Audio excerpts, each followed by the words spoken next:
Ողջույն սիրելի հայրենակիցներ, մենք բոլորս իմացել ենք, որ Ցեղասպանության Թանգարան ինստիտուտի տնօրենը հեռացվել է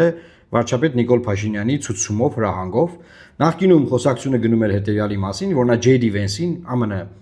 Միացյալ Նահանգների փոխնախագահային ներկայացել էր մի քանի խաչքարեր Սումգայիթում, Բաքվում հայկական հայերին ջարդելու թեմաներով խաչքարերը եւ ենթադրություն կար, որ դա է պատճառը, որ նրան ասել են դիմում գրի հեռացի, բայց այսօր վարչապետը բրիֆինգի ժամանակ հաստատել է, որ նա է ցուցում տվել, որ հեռացնեն եւ պատճառն այն է, որ նա Ջեյ Դի Վենսին Արցախի հիմնախնդրի վերաբերյալ գիրք է նվիրել։ Հիմա նայեք Սումով այն բանի համար, որ ԱՄՆ փոխնախագահային Արցախի վերաբերյալ գիրք է նվիրել, ճիշտ հասկացան ձեր պնդումը, ձեր մեկնաբանությունը։ Ցուցումով, այո, ես խնդրել եմ, որ նա հրաժարականի դիմում գրի։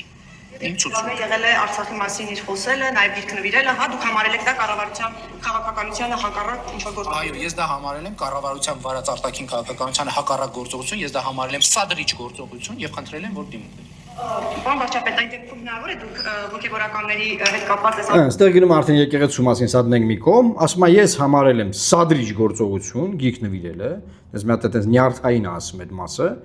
սադրիչ գործողություն եմ համարել ու ասում է ես ցույցում եմ տվել, որ դիմում գրի։ Այսինքն սիրելի հայրենակիցներ, գիրքը ինչ է։ Գիրքը նյութ է, եթե պատմական գիրք է, նյութ է այն մասին, որ մենք ինչ որ հարցերում ունենք մեր ճշմարտությունը, հայկական ճշմարտությունը։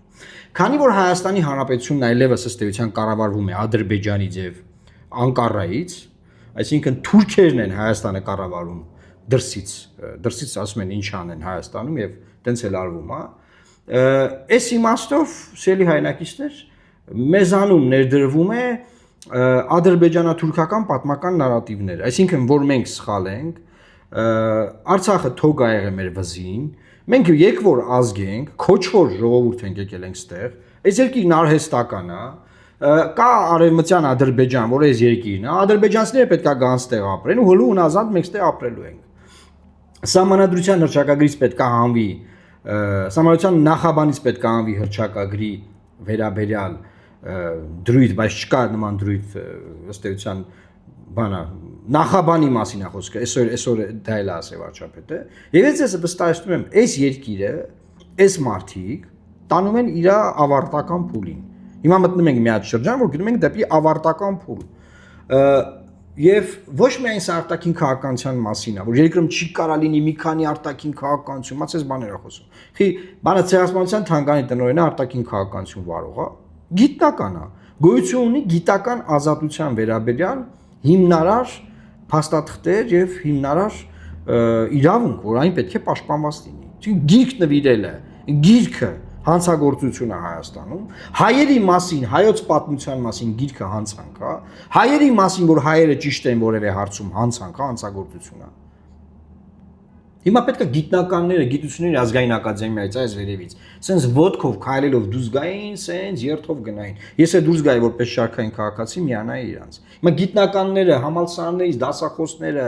երիտասարդները, մարդիկ, ովքեր ուզում են մտքի, խղճի, դավանանքի ազատությունը պաշտպանեն, միտքը, գիրքը, պատմությունը, հայկական ճշմարտությունները պաշտպանեն, դի դուրս գային փողոցոցենից չեք անում։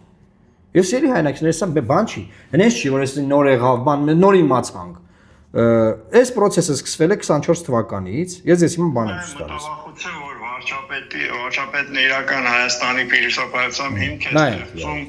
ցեղասպանության ճանաչման նպատակներից հեռանալու, հրաժարվելու համար։ Նման հիմքեր կան, մտավախություն կա, նման։ Ես գիտեմ, որ վարչապետը նպատակ ունի նաև ցեղասպանության հետ կապված իրական հիմքեր կառուցել, հասկանալու համար ցեղասպանության ոչ թե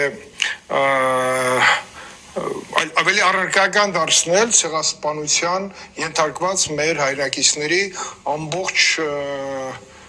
ցանկը, որովհետև մինչև հիմա մենք անվանական այդ ցանկն էլ չենք կարողացել հավաքենք եւ պետքա կենտրոնանանք նաեւ այդ ցանկը փաստարկված հավաքագրելու համար, ունենք թանգարան ցեղասպանության, ամեն ինչ ունենք ցեղասպանության հետ կապված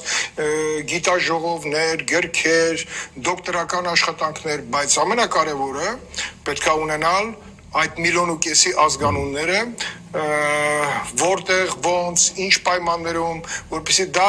լինի շատ թիրախային մենք այդ խնդիրը տասնյակ տարիներով չենք լուծել հիմա պետք է կենտրոնանանք այդ իրական Հայաստանը տալիս է այդ հնարավորությունը նաև ցեղասպանության այդ բաց թողումը դարձնել իրականություն Չէ, բարձր, չէ, որ երբ որ ասում ենք միլիոն ու կես հայա կոտորվել, պետք է միլիոն ու կես ազգանուն, ինչ-որ արխիվներում մենք կարողանանք հանենք, դնենք, որովհետև ցեղասպանության թանգարանի հենց պատը պետք է լրացված պատի վրա պետք է գրվի։ Հիմա հնչեցնա Հիմա սիրելի հայրենակիցներ, ինչի մասին է այս խոսակցությունը։ Անդրանիկ Քոչարյանը, որը իշխող ուժի կարկառուն ներկայացնից է, 24 թվականի մարտ ամսին ցեղասպանության օրը, հայոց ցեղասպանության օրը, այսինքն ապրիլի 24-ը մեր բոլորի կողմից նշվում է որպես սգոր, այդ օրից մի շաբաթ, երկու շաբաթ առաջ գնում է Ազատություն ռադիոկայան 24 թվականին եւ խոսում է այս մասին։ Ասում է մեզ պետք է 1.5 միլիոն 1.5 միլիոն ցեղասպանության զոհերի ցուցակը, ցանկը, բարձենք ով ինչ հանգամանքներում է զոհվել, այսինքն դերձորի անապատում քնչական գործողություններ ա ուզում անի Քոչարյան Անդրանիկը, որը չի հրապարակում 44 օրյա պատերազմի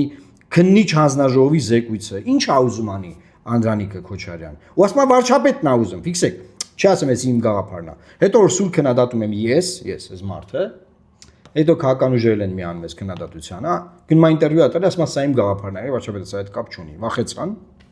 Բայց այդտեղ հստակ ասում որ վարչապետն ա ուզում։ Հիմա հետ գալով թեմային, ցելի հայրենակիցներ։ Գնոր երկիրը կառավարվում է Ադրբեջանի եւ Թուրքիայի կողմից։ Նիկոլ Փաշինյանը չի կառավարում այս երկիրը, հասկանում եք, կամ քաղաքացիական պայմանագիրը։ Այնտեղից ասում են ինչ անեն, իրանք անում են։ Եվ այս մարդիկ բնաջնջում են հայկական ինքնությունը, պատմական հիշողությունը, մեր իրավունքները, մեր որևէ ձևով մեզ պաշտպանելու հայկական ճշմարտությունները, մեր նարատիվները, միջազգային իրավունքով ապահովող մեր թեզերը, բոլորը բնաջնջում են ամենօրյա ռեժիմով։ Եվ այս կնոջը ցեղասպանության թանգարանի տնօրեն հենց դրա համար են հանել, ուրիշ որտե բան չկա։ Գիրք, մարդը գիրք ա նվիրե։ Ես որտե մինչև այսօր որ ինքը ռուսերեն ասած պրիզնատ եկավ ոնց է տեղի ունեցել ամեն ինչը, խոսակցությունը սենց էր գնում, որ J.D. Vance-ին ԱՄՆ փոխնախագահային ներկայացրել է երկու խաչքարի պատմություն, ասում եմ լավ, խաչքարի պատմություն ներկայացնելու համար կարելի է մարդուն հանել աշխատանքից, բարձում է ոչ միայն այդ է եղել, բա գիրք ա նվիրել Արցախի մասին, այն որը ԱՄՆ փոխնախագահն ով է, Դոնալդ Թրամփը մի մարդ է, որ Արցախի մասին Twitter-ում գրառումներ էր անում քարոզարշավի ժամանակ։ Այդ հայերս են որ հրաժարվել են այդ մեր իրավունքներից։ Այդ մենք ենք հրաժարվել։ Այդ մարդիկ գիտեն այդ պատմությունը, այդ մարդիկ այդ նարատիվները պատրաստ են եղել պաշտպանեն։ Ուղղակի Թուրքիային ու Ադրբեջանին հաջողվել է զավթել Հայաստանի քաղաքական միտքը, զավթել Հայաստանի որոշումների կայացման համակարգը, ինստիտուցիոնալ իմաստով, զավթել, գրավել եւ առանց պատերազմի, առանց որևէ փափուկ ուժով, սա կոչվում է փափուկ ուժ, soft power, փափուկ ուժով մեզ ոչնչացնում են։ Ես ասում եմ ոչ մի պատերազմ էլ չի լինելու։ Փափուկ ուժով մեզ ոչնչացնում են, կործանում են, վերացնում են այս ազգը։ Ուղղակի տանում են վերացման։ Դրա տակ այնտեղ թալան հետ կբերեն, ինչ կանեն, 4.5 միլիարդ դրամ այսօր որոշել են պարգևավճարთან պետական համակարգին։ Այսինքն նախարարները նորից 7 միլիոն դրամ փող են ստանալու, 7 միլիոն դրամ։ Պատգամավորներն էլ 3 միլիոն դրամ ցելի հայրենակիցներ։ Էսա ու դուք նստած եք, sense նայում եք։ Sense նայում եք ոնց են կերեք, ոչնչացնում ես ամեն ինչ։ Իմ մարդիկ կասեն, բայց դուք ինչ եք անում, բան, մա դուս եկեք փողոց, որ դուս գանք փողոց, քանի մարդ է գալու։ Քանի մարդ դուս կգա։ Այս YouTube-ի եթերը սա հանրահավաք է իրականում։ Քանի մարդ նայում է, մասնակցում է այս հանրահավաքին։ Եվ պետքա բոլորով կարողանանք ընտրությունների օրը խաղաղ 30 վայրկյանանոց ակցիայով 30 վայրկյան է տևում քվեարկությունը հեռացնել Ադրբեջանի եւ Թուրքիայի կողմից կառավարվող մեր որոշումների կայացման ինստիտուտը զավթված այս իշխանությանը, որը այլևս հայկական չի, բացարձակապես հայկական, հայ մարդու, հայ ինքնության, հայ վերջին 1000 տարվա պատմության հետ ոչ մի աղերս, ոչ մի նշույլ, նյուանս, ոչ մի բան չպահպանված կառավարությունը պետքա հեռացնել ընտրությունների միջոցով։ Տարածեք եւ նաեւ լավ կլինի որ մեկնաբանություններում արտահայտվեք, ասեք ինչ եք մտածում այս ամեն ինչի մասին։ Եվ ես ձեզ ասեմ հեռացնելու ենք սրանց։ Ես հավատում եմ դրան ու մենք ամեն օր դրանով ենք զբաղվում։ Աստված պահապան Հայաստանի Հանրապետությանը։